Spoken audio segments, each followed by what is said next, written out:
Il lago di Cavazzo è il più grande lago naturale del Friuli ed è anche conosciuto come il lago dei tre comuni, per via dei tre comuni che bagna, Trasaghis, Cavazzo e Bordano.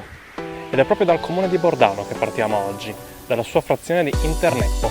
Qui potete vedere un monumento che è stato eretto in memoria del terremoto del 1976 che distrusse completamente sia Interneppo che Bordano e vari altri comuni. Siamo anche alle pendici del Monte San Simeone e l'altra volta eravamo lassù da qualche parte. Adesso andiamo a vedere il lago.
Questo era il lago di Cavazzo, il lago dei tre comuni. Se avete altri luoghi che volete vedere o che volete consigliarmi, lasciate un commento.